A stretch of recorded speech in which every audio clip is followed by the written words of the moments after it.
はい、皆さんこんにちは、まーさんです。なんだかもう春から急に夏になったかのような陽気で結構もう暑いぐらいですね。はい、今日の動画はね、また、12万円で買った BMW320i を取り上げます。たくさんね、この車の動画見ていただいているみたいで本当にありがとうございます。では何をやるかと言いますと、小ネタです。まあ基本的にどうでもいいような話です。こういうね、輸入車とかあるいはちょっと古い車とか買うと、こここんな風になってるのとか、ここ面白いねとか、そういうようなね、細かいことが結構たくさんあるものなんですけれども、そういうのってね、まあ細かいことですから、インプレ記事とかね、マーさんの他の動画でもついついスルーされてしまうんですけれども、でもまあやっぱり面白いのでね、ちょっとそういうのを取り上げてみるのもいいんじゃないかと思いまして、まず最初はですね、このインパネの真ん中ですね、今キーをオンにしますけれども、カードを入れてください。はい、そうするとオイルサービスマイナス5000キロと出ました。これはですね、自動車がメンテナンス整備の時期を教えてくれるっていう機能でして、説明書を見ますとサービスインディケーターっていう項目がありまして、オイルサービスっていうのは要するにまあエンジンオイルなんかを交換しろっていうことで、マイナス5000っていう数字はですね、もうそのサービスをしないといけない時期を5000キロも過ぎちゃってるよっていうことなんですね。ですからこれ本来であればですね、オイル交換をした時に数値をリセットしておく操作が必要なんです。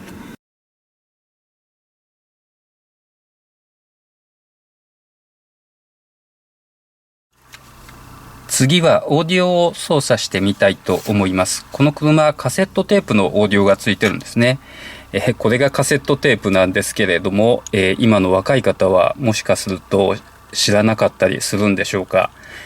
このカセットテープの説明をする日が来るとは思わなかったですが、ですね、このカセットテープというものの中に細長い文字通りのテープですね、細長いものが、たくさん巻き取ってありまして、その細長いテープの上に、分かりやすく言うと鉄の粉を接着剤で貼り付けてあると。その鉄の粉に、磁力の形で音楽を保存してあると。何を言ってるか分かんないかもしれないですが、そういう装置です。これをここにカシャンと入れると音楽が出るはずなんですが、どうなんでしょうね。多分壊れてる可能性高いと思いますが、ちょっとね、カセット入れてみようと思います。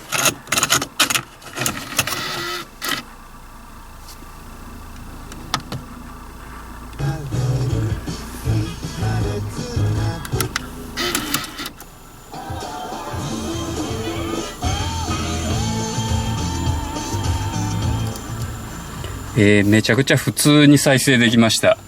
今カセットテープの音が出てます。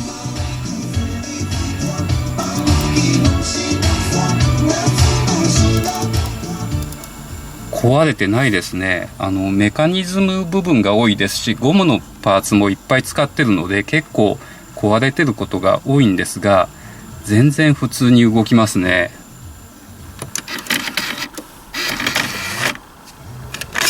素晴らしい。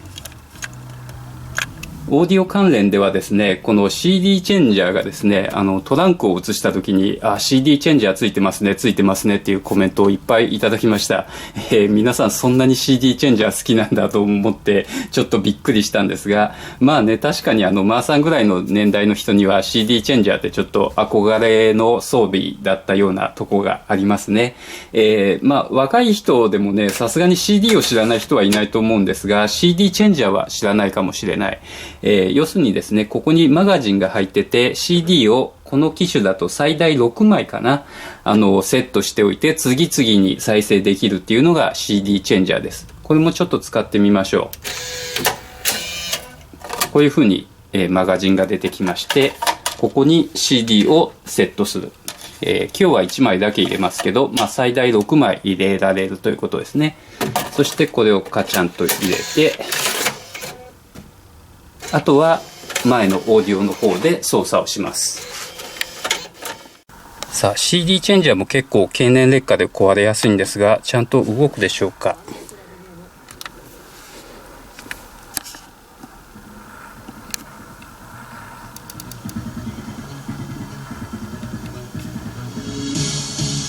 ちゃんと動いてますね。いや、なんかロマンがありますね。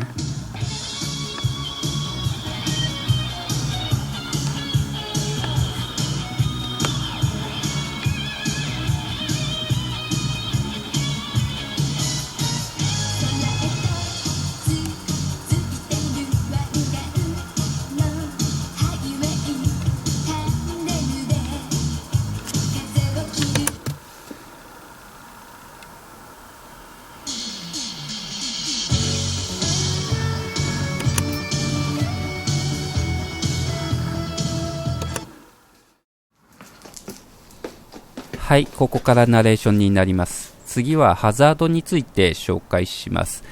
今ですね、とりあえずちょっとウインカーを出そうとして間違えてワイパーを動かしてますが、ウインカーレバーとワイパーレバーが逆っていうのもまあ面白いっていや面白いとこですね。今ウインカーを左右出しました。次にですね、ハザードをつけます。そしてですね、ハザードをつけた状態でウインカーを操作すると、このようにちゃんと操作できるんですね。ハザードがついててもウインカーの操作をするとハザードが一旦キャンセルされて正常なウインカーの動きになってウインカーを、元に戻すとまたハザードになると。日本車だとハザード出してる間はウインカー使えないと思うんですけれども、この辺は、BMW の方がちょっと凝った設計になってるという感じですかね。次はファーストエイドキットです。この車の場合だと助手席の下ですね、ここに救急箱が設置されておりまして、中に、怪我をしたとき応急処置をするための、ものがたくさん入ってます。ベンツなんかだと全てのモデルに今でもこのファーストエイドキットが入ってるって聞いて非常に感心したことがあるんですが、 BMW はどうなんでしょうね。同様なんですかね。これですね、説明書にですね、こういう応急処置の方法を書いたものも車両の説明書に付属してます。ただね、この応急処置説明書に、マウス2マウスの人工呼吸のやり方なんかもあるみたいなんですが、あれは最近はね、効果がないということでやらなくていいっていうことになってるので、その辺はやっぱりちょっと情報が古くなってるかなと思います。それにしてもこのファーストエイドキットの、内容ですが結構豪華というか監視みたいなもんまで入ってるのはちょっとびっくりしました。次はシートベルトです。シートベルトのバックルがシートに固定されているというのはまあ当たり前といえば当たり前なんですが、この車の場合ですね、反対側のこちらもなんとシートに固定されてるんですね。ですからシートを前後にすると一緒に動くと。これはこの車を買って初めて知ったんですけれども、割とよくあるんですかね。次はリモコンキーです。ですね、これ国産車でも同じでリモコンキーが出回り出した頃みんなそうだったんですが、赤外線を使ってるんですね。この車の場合、ルームミラーの下に赤外線の受光部があります。赤外線ですからこうして手で覆ってしまうともう効かないと。普段使う時も、キーを車の方に向けてちょっと狙いをつけるみたいな感じにしないと動かないということでかなり不便です。反対に便利なのが、ボタンを押しっぱなしにしておくとパワーウィンドウが動きます。アンロックの時押しっぱなしにすると全てのウィンドウが開き、ロックの時押しっぱなしにすると全てのウィンドウが閉まります。車から降りてロックするときに窓開いてたと思ってまたキーを差し直してっていうことをしなくていいので、マーサはこの機能すごく気に入ってます。ただですね、この撮影中に初めて気がついたんですが、どうも右の後ろのパワーウィンドウが壊れてるみたいで動きません。これも改めて修理したいと思います。次なんですけれども、今角材を手に取ってますが、これスキー板だと思ってください。この車はですね、スキー板を積む機能があるっていうことで、それを試してみました。長さなんと210センチのスキー板まで積むことができるというので、角材を2本組み合わせて210センチの棒を作りました。そしてですね、このリアシートの真ん中をこうして開けますと、ここにね、袋みたいなのがあるんですよね。この袋をガーッと伸ばしていきます。そしてトランク側に回りまして、ここの蓋を開けまして、ここにスキー板、ここではスキー板に見立てた角材ですけど、これを入れます。210センチっていうと相当長いですが、入るのかなと思って入れてみますと、あれ入らないじゃんと思いつつ、入りました。前の方に回ってどんな風になってるか見てみるとですね、このようになってまして、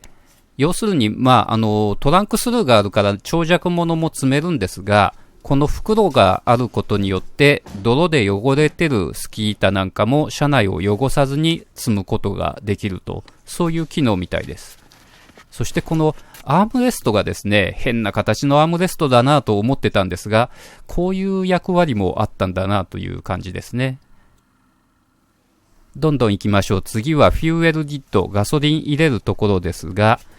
車内にね、フューエルリッドを開けるレバーとかがありません。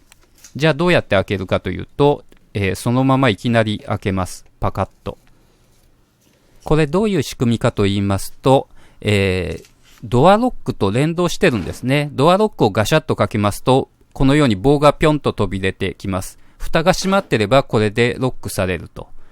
ですから、ドアがロックされてるときは開かなくて、ドアがロックされてないときは、フューエルリッドもいつでも開けられると。そういう仕組みになってます。そしてですね、給油口の蓋はここに置けるようになってまして、これなら絶対に忘れる心配なしと、そういう感じですね。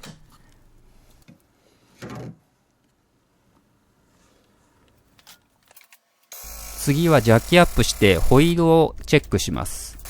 これね、動画のコメントで教えていただいて、マーさんも初めて気がついたので、偉そうに紹介してる場合でもないんですが、この純正の15インチホイールですね、なんと単造ホイールだと。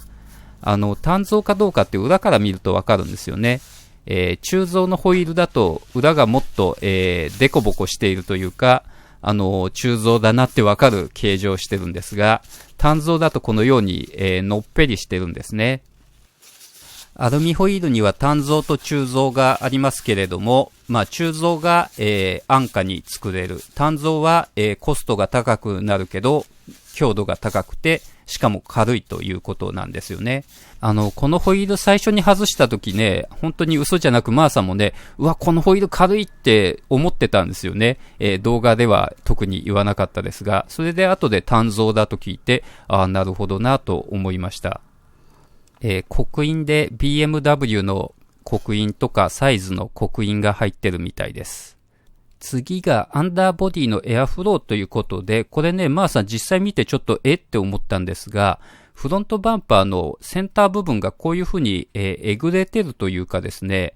ボディ下に積極的にエアを入れたいみたいな形状をしてるんですよね。空力のことを考えたらボディ下にはなるべく空気は入れない方がいいんですよね。リップスポイラーとか昔のエアダムっていうやつなんかはそのためにあるパーツで、ボディの下になるべく空気を入れないと、その方が高速で走った時に、ボディがリフトしないっていうことなんですよね。ところがこのバンパーは積極的に空気を入れたいみたいな形状に見えます。あとフロントタイヤの前のところにもちょっとエアロパーツ的なものがついてるんですが、その傾斜も逆で、普通だったらですね、ボディ下に入った空気を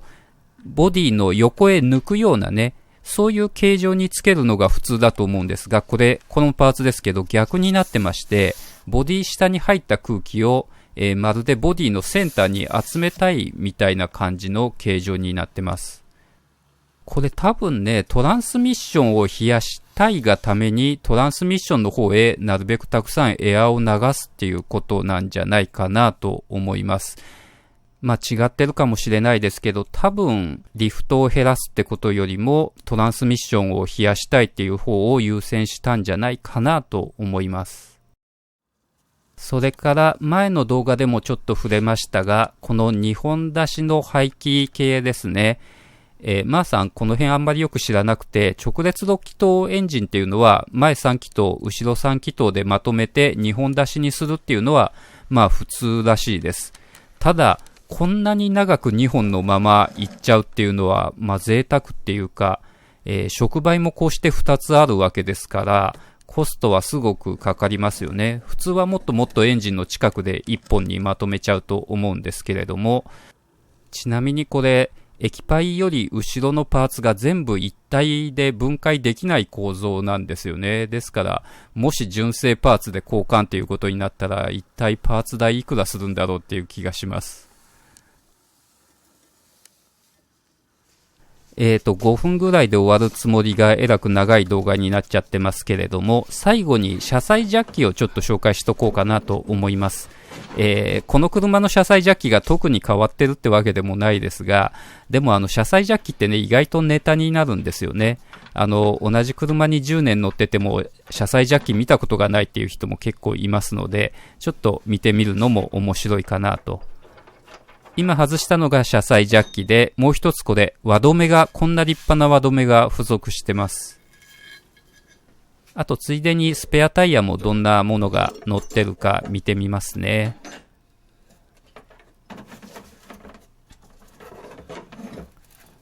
スペアタイヤはごくごく普通の、スペースセーバータイヤっていうんですかね。ちょっと、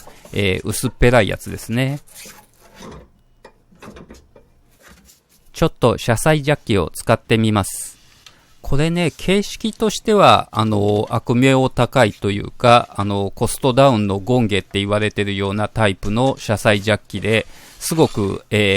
簡単な形状なんですね。ただね、このジャッキは大きさもそれなりにありますし、すごくがっちりした作りで、そんなにコストダウンっていう感じはしないですね。こういう風に使うんですけれども、